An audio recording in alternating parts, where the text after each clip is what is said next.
So let's begin with a couple of opening thoughts. You thought those were the opening thoughts. No, that's just me getting excited about stuff. These are the opening thoughts. You know, my background in Christian ministry is colourful and checkered and runs in various different tracks. And alongside pastoral ministry, I travelled as an evangelist and an apologist, giving a defence, a rational defence for the Christian faith. And one of the questions that often comes up in those arenas is the question of what separates human beings from the animals. What makes us different from the animals? You see, under a naturalist way of thinking, under an atheistic framework or worldview, we are nothing other than animals. Right? Monkey see, monkey do. That is what we are, according to that worldview. Right? So we are nothing other than highly evolved monkeys, animals. And that's why so much of psychology and research and science, so-called, in the area of psychology, is done by looking at animals and observing their behavior. Evolutionary behavioral theory. And so you look at the animal, you see its behavior, and then you attribute the patterns seen in the animal kingdom to those of humans. And that's what we do. So what makes us any different from animals? The Christian worldview says something radically different, that we are a special creation made in the image and likeness of God. We are not simply animals. In fact, one of the earliest chapters of the book of Genesis tells us implicitly that we are not animals. One of the key lessons, as Adam has all of the animals of the Garden of Eden paraded before him, he has to name them. And he's looking for a helper fit for him, someone that fits with what he is, something that corresponds to what he is as a human being. And he's looking through the animals to find that special helpmeet, that special companion, that one who corresponds to what he is. He's looking through the animals and he names them. And I'm not one of those, and I'm not one of those, and that's called a monkey, and I ain't a monkey, and that's a lion, and it ain't a lion. And so he names all of the animals. But in all of animal kingdom, he cannot find anything that is like him. One of the lessons that God is teaching Adam here is, Adam, you are not an animal. And if we are going to find a special helper for you, something that corresponds to what you are, who and what you are as a human being, I am going to need to create that specially, just as I created you specially.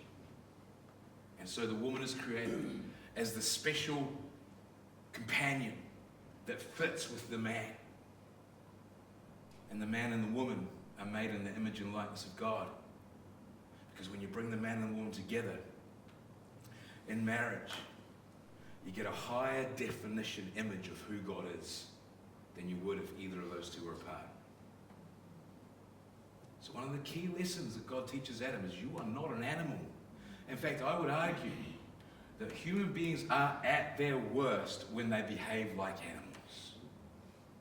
It is only in recognizing our special status as creatures made in the image and likeness of God that we can really embrace our role and responsibility within the created order as the ones who reflect the very character and nature of our Creator, to each other, and to all of creation. When we lose sight of that mandate and we lose sight of what human beings genuinely are, we will always fall short, and our reflecting of the character and nature of God to each other in all creation, we will cheapen ourselves and cheapen the creation in which we live.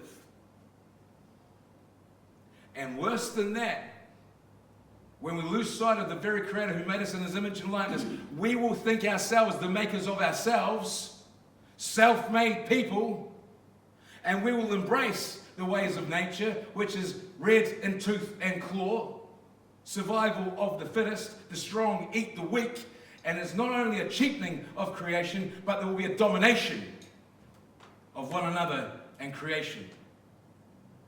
We will seek to dominate and enslave one another and all creation when we lose sight of who it is that God has made us to be. We are not animals. We are something radically different.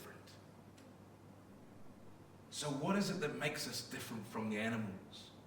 One of the primary answers you'll hear in this area is that we have the ability to think rationally, to think creatively, philosophically. Animals don't do that. Like you see the elephant painting. The elephant doesn't know it's painting.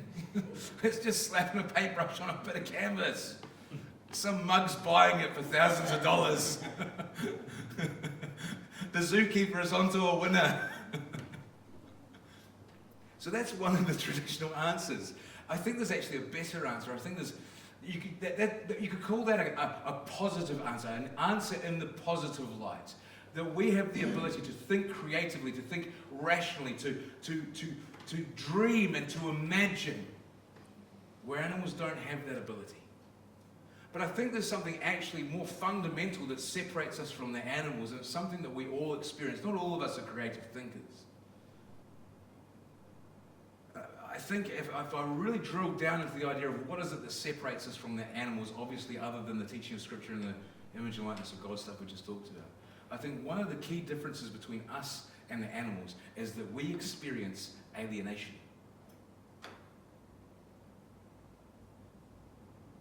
We experience alienation.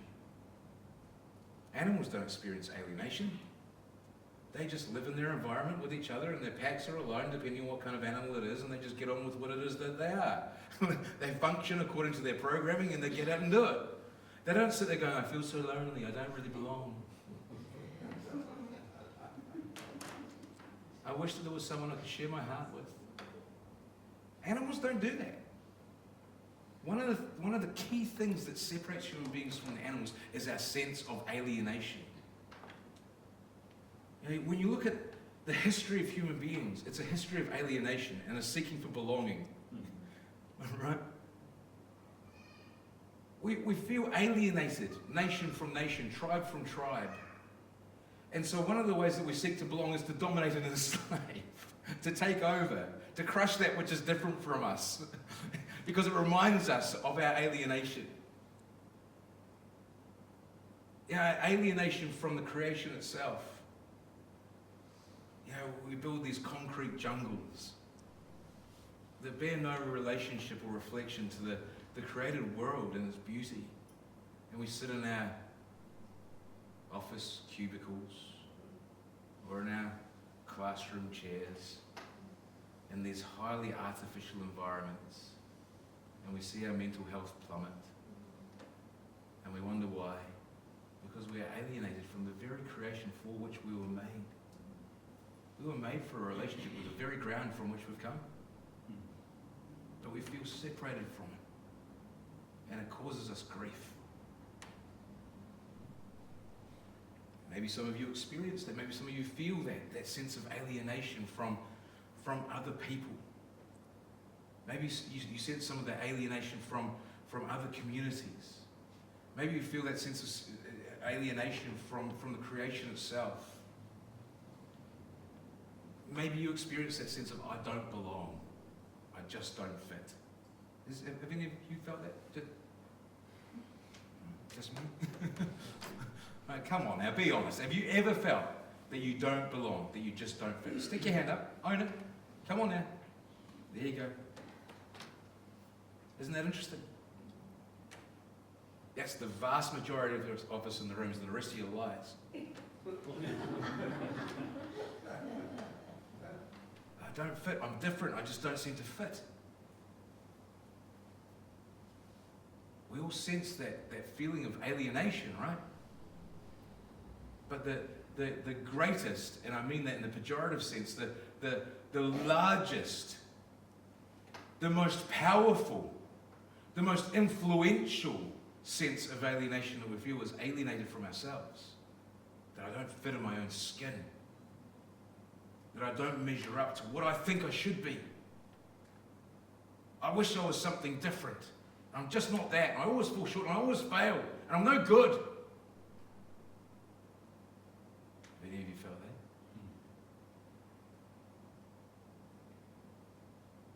Alienation. Animals don't experience alienation. Humans do. And it tells us something about what we are and what we are not. And it tells us something about that for which we were made. We are made, hardwired for relationships. Hardwired for them. And yet everywhere we turn, those relationships break down and they fail us.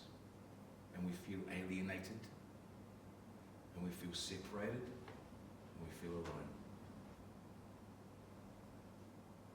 And we feel broken.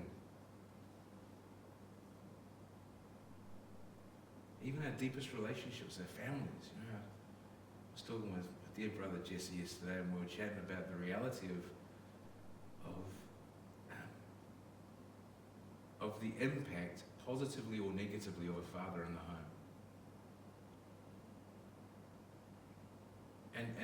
And the weight of responsibility that lies with fathers as husband, as father to daughters, as fathers to sons. And when that goes wrong, the damage is deep and it's lasting. And some people never get over it.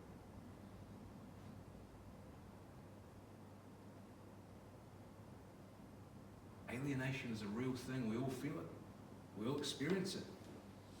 The reality is, folks, the truth is, we just desperately need, we desperately long, we desperately desire to belong. Don't we?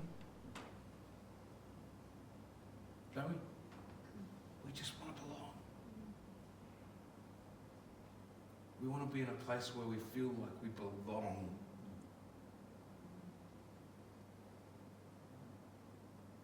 Where we fit.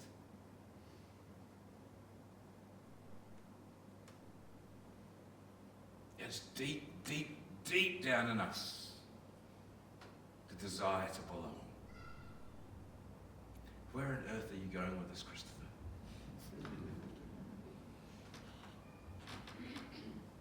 The opening passages here in Romans chapter 7 give us something of an answer to this. Romans chapter 1, verses 1 through 7. They give us something of an answer to this question of belonging.